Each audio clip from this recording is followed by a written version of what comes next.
신앙인으로 산다는 것은 사실 진실함을 동반합니다. 말하는 것과 마음이 일치될 때 그 말에 힘이 있어요. 근데 우리가 예수 믿고 복음을 전한다는 것은 삶으로 전하는 것이기도 하지만 말로서 드러나게 되어 있거든요. 그러니까 그리스도인의 제자는 말에 힘이 있어야 됩니다. 그럼 진실해야 돼요. 진실하지 않으면 하나님으로부터 우리에게 흘러오는 하나님의 생명의 영이 막힙니다. 그리고 마음에 없는 말을 하게 되면 그 말은 다 거짓이 돼요. 거짓말은 하나님으로부터 멀어지게 합니다.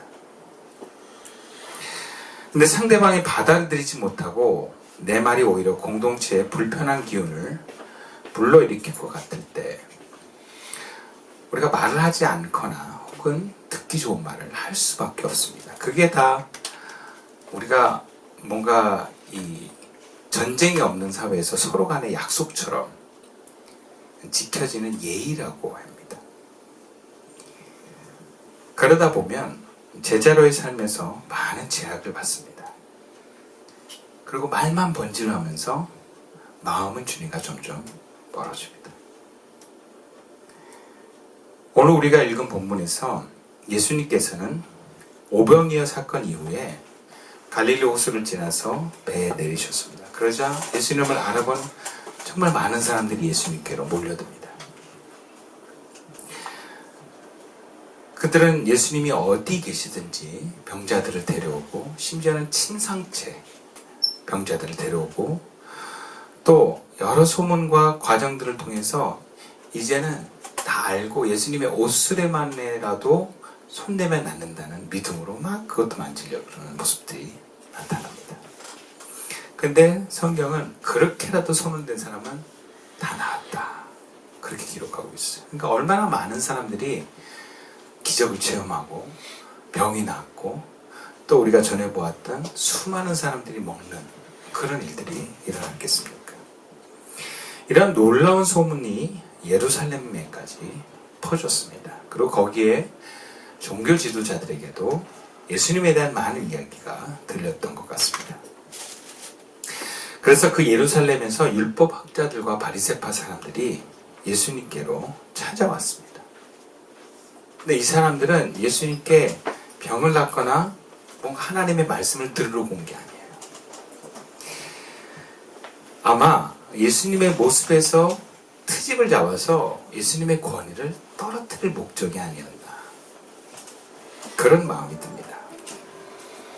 그래서 처음부터 예수님께 맞닿은 그들은 예수님께 인사를 하거나 어떤 요청을 하는 게 아니라 예수님과 그 제자들이 뭐 잘못한 게 없나 하는 눈빛으로 이렇게 쳐다보면서 관찰을 했던 것 같아요.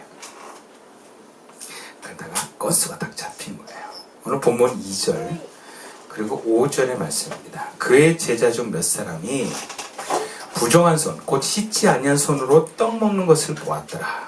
5절 이에 바리새인과 서기관들이 예수께 묻되 어찌하여 당신의 제자들은 장로들의 전통을 준행하지 아니하고 부정한 손으로 떡을 먹나이까?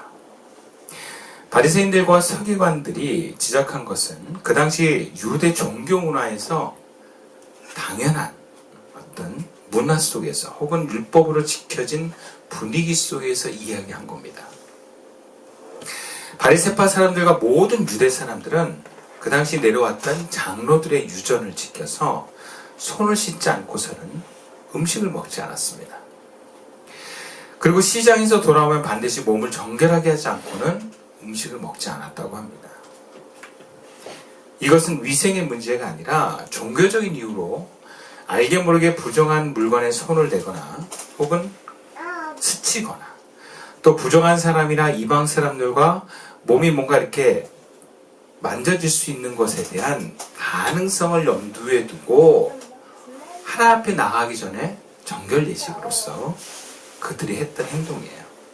그러니까 이것은 율법입니다. 사회적으로 받아들이는 예의와 그 이상을 넘어서서 하나님께 대한 율법인 것입니다.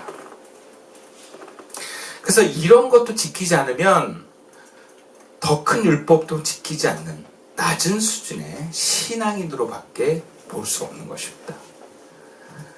근데 지금 예수님의 제자 중에 몇 명이 그런 모습을 보인 거예요. 왜 제자들도 유대인들인데 왜 손을 안 씻고 먹은지는 모르겠어요.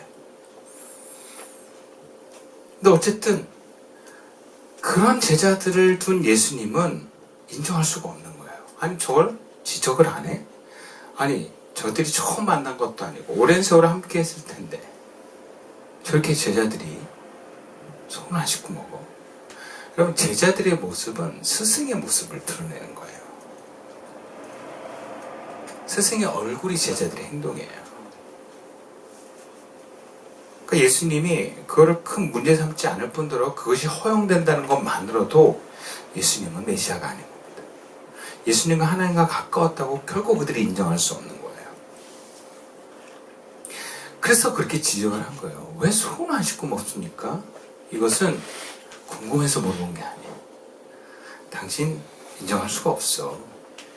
어떻게 이런 율법도 안 지키면서 이런 법도 안 지키면서 하나님 말씀 전한다고? 우리는 인정 못해. 그 얘기죠. 그러자 예수님의 그들의 지적에 이렇게 대답하십니다. 6절에서 8절 말씀입니다. 이르시되 이사야가 너희 외식하는 자에 대하여 잘 예언하였도다. 기록하였으되 이 백성이 입술로는 나를 공경하되 마음은 내게서 멀도다. 사람의 계명으로 교훈을 삼아 가르치니 나를 헛되이 경배하는도다 하였느니라. 너희가 하나님의 계명을 버리고 사람의 전통을 지키느니라. 예수님께서 하나님을 누구보다 우리가 가장 경외한다고 자부하는 자세로 예수님과 그 제자들의 손을 씻는 문제를 가지고 지적한 이 바리새인들과 서기관들 향해 예수님이 뭐라고 합니까? 이사야 선지자 얘기를 들으면서 너희들은 사람의 계명으로 교훈을 가르치는데 하나님을 헛되이 경배한다. 이렇게 얘기를 했어요.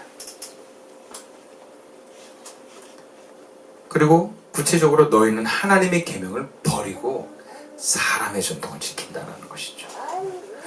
무슨 말입니까? 풀어서 얘기하면 하나님을 계명을 지키게 만들어진 사람의 전통들, 즉 그 당시 내려와던 그 장로들의 유전을 오히려 지금 손 씻는 문제와 같은 것들을 지키기 위해서 하나님의 계명, 정말 중요한 하나님의 계명을 어기고 있다는 거죠. 그렇다면 그들이 어기고 있는 하나님의 계명은 무엇입니까? 십계송 올 때 내 부모를 공경하라는 것 시작으로 이웃과 관련된 이웃을 사랑하라는 계명들을 포함해서 이야기할 수 있습니다. 즉 예루살렘에서 온 이 바리새인들과 서기관들은 수많은 병자들을 치유하고 그 이웃 사랑을 실천하신 예수님과 그의 제자들의 수고와 사역에는 관심이 없고 오직 자기들이 중요신 자기 이권과 권위와 관련된 이 장로들의 유전을 가르치지 않았다는 이유, 이걸 지키지 않았다는 것으로 예수님과 그 제자들이 부정하다라고 고발하는 것, 이것은 하나님의 계명을 저버리고 장로들의 유전을 지킨 잘못이라는 거예요.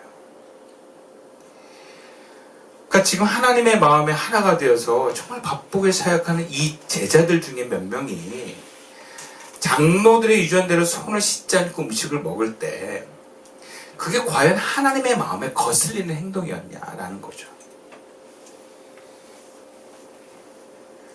예수님은 오히려 목자 없는 양처럼 질병과 굶주림으로 고통많은 무리들을 자기 몸을 돌보지 않는 것 같은 모습으로 최선을 다해서 고쳐주고 있어요. 얼마나 많은 사람들이 모였습니까? 그리고 그걸 질서를 지키게 또 그 예수님의 어떤 말씀을 대로 행동하는 그것들을 향해서 제자들이 얼마나 노력을 많이 했겠어요. 근데 그건 보이지 않는 거예요. 그 먹을 때 손 씻지 않는 거, 그거 하나 본 거예요. 그래서 아주 고압적인 자세로 비난하고 지적하는 바리새인들과 서기관들. 여러분, 이것이 하나님의 계명, 이웃을 사랑하는 그 하나님의 마음에는 잘못된 거라는 거죠. 저도 가끔 자녀들이 성적표를 받아올 때가 있어요. 그러면 요즘에도 가끔 이렇게 칠을 하거든요. 동그라미 쫙쫙쫙 하잖아요. 그럼 저는 동그라미 친 걸 봐요. 그래서 야, 잘했네. 몇 개 이렇게 짝짝 그어줘도 수고했다, 애썼다. 근데 저희 아내 하루님은 이걸 봐요, 이거를. 몇 개 틀렸나를 봐요. 그래서 아예 같은 성적을 봐도 평가가 달라요. 저는 잘했다, 야, 애썼다. 야, 저번보다 나은 것 같아. 앞으로 오를 점수가 많아서 좋다. 야. 저는 그렇게 보거든요. 근데 저희 아내 하루님은 야, 이걸 틀리냐? 그렇게 봐요. 그러면 어떤지 아세요? 애가 기분 나빠. 분명 같은 점수를 다르게 보는 시각이지만 이게 틀리고 맞는 시각이 아니야. 아빠의 시각은 맞고 엄마의 시각은 틀렸다고 볼 수는 없어요. 그러나 중요한 것은 정말 이 자녀를 사랑하는 마음으로 보느냐라는 거예요. 그러면 이 자녀가 지금 이 문제를 대하는 태도와 성실하게 이만큼 모습만으로 봐도 저는 제가 봤을 때 잘한 거예요. 한두 개 틀릴 수 있어요. 그럴 수도 있죠. 그게 무슨 대역죄입니까? 그리고 본인이 그거를 성적표를 보여줬다는 거는 뭔가 자기 나름대로 수고한 것을 보인 것이고 뭔가 칭찬을 기대하는 것일 수도 있는 거거든요. 저는 그 마음을 보고 얘기를 하는 거예요. 정말 잘했다. 근데 제 아내는 성적만 보고 얘기할 때가 많아요. 그것도 자기는 그렇게 틀려본 적이 별로 없는 사람이라 이해를 못해. 저는 그렇습니다. 하나님이 우리의 마음을 보신다면 뭐라고 얘기하실까? 종교 지도자들은 하나님을 연구하는 사람들입니다. 하나님의 마음을 알려고 하는 사람들이에요. 그러면 어떤 사건을 볼 때 보통 사람보다 더 하나님의 마음에 가깝도록 보고 판단할 수 있어야 됩니다. 지금 제자들이 손 안 씻고 밥을 먹는 문제를 가지고 그렇게 고압적인 자세로 지적하고 부정하다라고 얘기하는 것이 과연 하나님 보시기에도 같은 마음이었겠느냐라는 거예요. 그래서 그들의 가장 문제는 뭔가 6절 하반절이에요. 이 백성이 입술로는 나를 공경하되 마음은 내게서 멀다. 즉 예루살렘에서 온 바리새인들과 서기관들은 말로만 하나님을 경외하고 실제로는 그 마음은 하나님과 떨어져 있다는 겁니다. 그렇다면 입술로만 하나님을 경외하고 마음이 하나님에서 먼 게 왜 문제인가? 여러분 그 당시에는 마음을 문제 삼지 않았습니다. 행동으로 율법을 잘 지키면 의인이고 하나님이 기뻐하시는 사람이라고 얘기를 했어요. 근데 예수님은 문제 삼습니다. 어쩌면 우리나라도 20년, 30년 전에 신앙인들을 볼 때 헌금 얼마나 했느냐, 출석 얼마나 했느냐, 얼마나 교회 봉사하느냐, 그걸로 좋은 신앙인을 판단했습니다. 마음을 들여다보거나 문제 삼지 않았어요. 근데 하나님은요, 마음을 문제 삼고 있어요. 예수님께서 바리새인들과 서기관들의 이러한 태도를 지적하신 데는 단지 형식적인 신앙의 문제를 지적한 게 아닙니다. 이것은 하나님과의 관계에서 중심이 되는 그 마음의 진정성을 강조하는 말씀이십니다.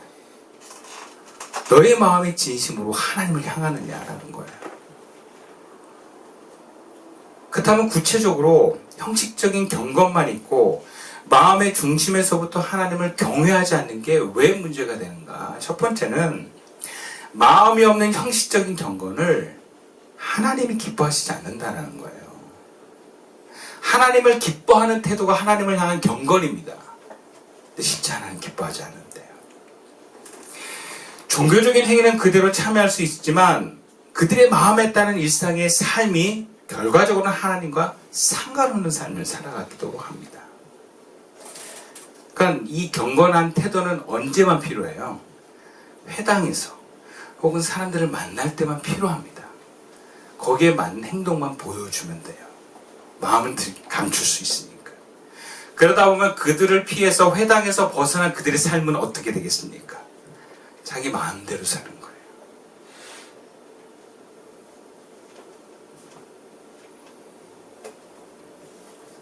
물론 주일날 예배도 잘 드리고 필요에 따라서 기도에 나오고 이것도 굉장히 중요합니다. 그러나 더 중요한 것은 마음이라는 거예요. 마음이 주님을 향하지 않으면 이곳에 함께 예배를 드리고 기도를 하고 말씀을 배워도 그 사람의 어떤 진면모가 드러나지는 않을 수 있고 감출 수 있지만 결과적으로 교회 밖에서는요, 주일날 뿐만 아니라 마음이 하나님께 모르는 사람은 교회 밖에서 자기 마음대로 삽니다. 하나님의 마음과 상관없이 말을 하고 행동을 하는 삶을 살게 돼 있다는 거예요. 그러면 이웃을 사랑하라고 하는 하나님의 계명을 실천할 수 없게 됩니다. 우리가 기도와 예배 생활을 하는 것의 가장 큰 의미는 뭐냐? 일상에서도 이웃을 사랑하는 삶을 살게 된다는 거예요. 여러분, 하나님은 우리 예배를 못 받아가지고 화가 나시는 분이 아니에요. 중요한 건 정말 우리들의 마음이 하나님과 가까워지는 게 중요한 거예요. 그래서 하나님과 마음이 하나 되는 게 중요합니다. 우리가 예전에 이런 슬로건을 많이 얘기했어요. 한민족의 복음화, 뭐 이렇게 전 국민이 예수 믿을 수 있는 복음 전도 운동 이런 거 많이 했거든요. 그런데 유럽 전체가 예수를 믿었던 시대가 있었어요. 중세 시대. 다 그리스도인들이었어요. 그걸 뭐라 그래요? 암흑기라 그래요. 암흑기. 다 교회 나오면 뭐합니까? 마음이 다 딴 데 있는데. 많은 게 중요한 게 아니에요. 몸이 나와 있는 게 또 물론 중요하지만 마음이 중요한 거예요. 몸은 뭐예요? 마음의 어떤 행동들이에요. 행동들. 내 행동을 통해서 마음이 반영되기 때문에 행동이 중요한 거지, 마음이 하나님께 향하지 않는데 행동만 잘한다고 중요한 게 아니에요. 예를 들자면 어른들은 이렇게 양말 안 신고 발 뻗고 있으면 예배 가운데 뭐라 그래요. 왜? 예의 있는 사람은 그러지 않으니까. 근데 중고등학생 그래도 뭐라고 안 해요. 우리들은. 왜? 예의 없으려고 양말 안 신고 이렇게 발 뻗고 예배 드리는 건 아니거든요. 그냥 그걸 잘 몰라서 그래요. 예배 가운데 그러면 안 된다는 어떤 문화권이 있지 않아요. 그러니까 예배 가운데 중고등학생들이 양말도 안 신고 막 이렇게 입고 막 신주 자도 예수님 뭐라고 하지 않습니다. 그러니까 중고등부 사역하다 보면 그 애들 막 잡아가지고 족치고 막 이런 목사님들이 있는데 그럴 필요가 없어요. 마음이 중요해요. 마음. 행동보다 그 마음이 정말 하나님께 향하냐 하는 연장선에 나오는 행동들, 그게 진짜거든요. 그래서 우리가 정말 예배 생활을 제대로 한다, 우리가 기도와 하나님을 찬양하는 것이 우리가 진정성이 있다는 것이 형식이 아닌 것이 형식으로만 끝나지 않아서 좋은 이유는 일상생활에서 그런 삶의 연장이 이루어지기 때문에 그렇습니다. 마음을 다해 예배드리는 사람은 일상의 삶도 예배의 자세로 삽니다. 마음을 다해서 기도하는 사람은 일상의 삶에서도 기도하면서 삽니다. 마음을 다해서 말씀을 듣는 사람들은 일상의 삶에도 주의 말씀에 귀를 기울입니다. 그래서 우리가 함께 모여서 예배드리고 찬양하고 기도하는 게 그런 사람들에게는 의미가 있는 거예요. 그것이 하나님이 기뻐하시는 예배고 받으시는 기도입니다. 형식적인 제사를 드리면 죄가 들어갑니다. 마음이 없는 제사를 하나님 받지 않습니다. 그래서 나타난 결과가 가인이라고 하는 형이 동생 아벨을 죽인 거예요. 또 사울이었던 왕이 그 마음이 하나님과 멀어졌기 때문에 자기 마음대로 제사 드리고 나중에는 다윗을 죽이는 것에 거의 일생을 바칩니다. 그게 하나님과 멀어진 사람들의 모습이에요. 그래서 하나님께서는 외적으로 하나님을 향하는 행위보다 그 마음의 중심이 하나님을 향하고 마음에서부터 하나님을 기뻐하시기를 원하십니다. 그리고 무엇보다 마음의 중심에서부터 하나님을 향하고 우선하지 않게 되면 하나님의 생명을 온전히 받지 못합니다. 하나님의 생명이 없으면 삶이 메마릅니다. 그리고 죄 짓는 행동을 선택하게 돼 있어요. 그렇기 때문에 우리가 중심에서부터 하나님을 우선하고 내 마음이 혹시 하나님으로부터 멀어져 있지 않는가 살펴봐야 된다는 거예요. 왜? 나도 모르게 그럴 수 있기